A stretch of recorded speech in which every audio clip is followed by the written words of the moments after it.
I'll give you something that seems much tamer, but still leads to the same devastating results in the long term.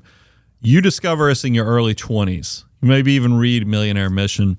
You fully fund your Roth IRA. Mm-hmm. You get a bunch of pay raises. You're still only funding your Roth IRA every year. You can quickly see all that other money went towards lifestyle. That's right. You got a nicer car. You got a nicer house. You started sending your kids to the private school.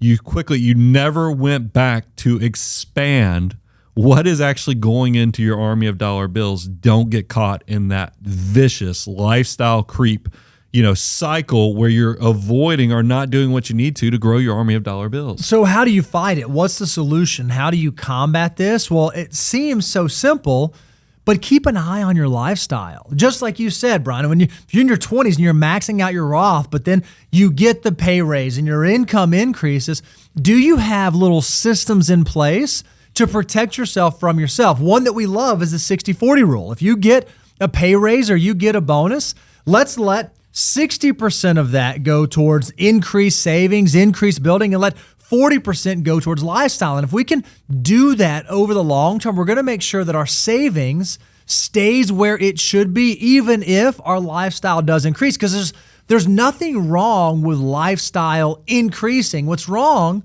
is when our lifestyle increases and our savings does not follow. I don't want people getting busy doing nothing. And I see this all the time. People are excellent expense trackers, but they don't actually use that dashboard of information to actually be valuable to their financial life. When you budget, part of a budget is you are setting goals for what you'll spend on certain categories. Yes, you will track your expenses, but the tracking of the expenses is so you then can compare it to what you allocated to see, are you overspending? Are you underspending? What adjustments can you make to manage your finances better? We see people all the time that want the gold star just because they're using the tracking tools to know where their money goes, but they never actually engage the gear that turns that into results on your net worth statement. Another way that you can track what you're spending and you can kind of keep yourself in check is make sure you understand what it is that you truly value. Before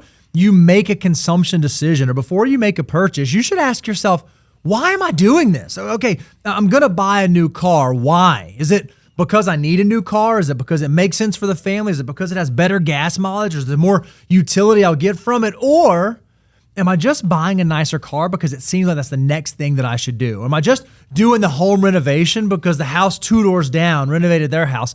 Make sure that when you deploy your hard-earned dollars on a consumption behavior, you're doing it because it's something that you actually value, not to impress people around you that ultimately don't care about what you're doing at all. I want to talk about problem number 4. This is ignoring risk capacity. How often do we see you start making more money, and even if you're a financial mutant, you start investing in index funds and other things like we tell you, you start having traction, you blow past your first $100,000 of investments, but then you get to a point, and I don't know what happens in the human psychology to say, you know what? Even though I got somewhat wealthy and successful with these index funds, I need to invest like a rich person does. Now I need to take on more risk, because that's what rich people do. So you take on riskier investments and you ignore what even got you to the dance in the first place. We see this all the time. Complexity does not necessarily mean better. That's right. And what's so funny is not only can we trick ourselves into this, okay, well, now that I'm at this stage, I need to be more complex. I need to be more complicated. But there are entire industries and entire fields of other people trying to convince you of the same thing. It's why all of a sudden now, once you reach a certain level of wealth, you can get access to private equity investments, or you can get access to these illiquid opportunities and these things that maybe were not available to you before. And now, just because you think you can means, okay, well, now I should be doing this because this is what all of the other rich people are doing. This is what all the other wealthy people are doing. You know what makes this worse, Bo, is that a lot of your protections actually go away the more money you make, because now you're an accredited investor. They assume because your income is a certain level or your net worth is a certain level, you don't need the protections of the government anymore. And that's what makes this ripe and I hate saying it this way, but it is what it is. The dumb doctor deals and other things, because that's why I'm telling you, there's somebody trying to help you part with your money very easily with very complex situations. And here's the thing that people don't think about is just because you go into this investments, look, some of them can turn out well. And we actually know people who do syndicates and other things, and it works out incredibly well. They're really gifted at finding the right people to attach to. And that's why all of these deals, there's a tinge of truth. It's just like permanent life insurance. There is definitely planning opportunities place for it. with permanent life insurance. There is a place of planning with syndicates and these people that you can go find people and leverage the money of many people to buy into bigger deals.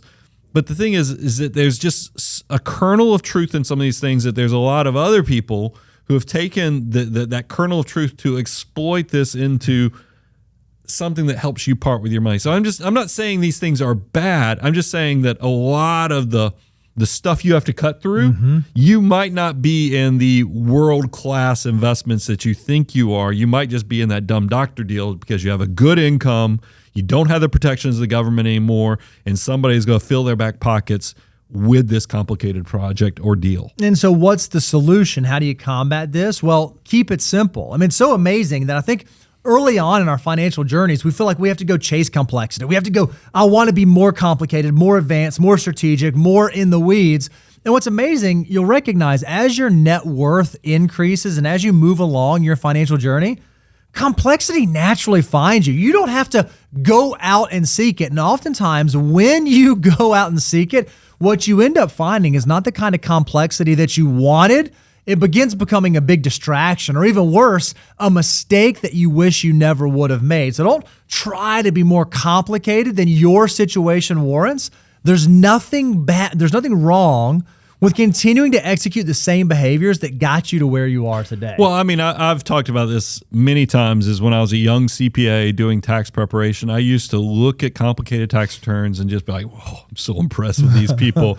Look at all these like all the K1s they have on their Schedule E. And then I quickly realized is that if I interviewed any one of those clients, their goal from this level of success is, man, I wish my life was simple. Just want to be simple. And so it's back to our point. Don't chase complexity. It's going to find you naturally through success. Wealth building, and I would try to build as much simplicity into your planning structure as possible, just because, like we just shared, the complexity is going to happen naturally from your success.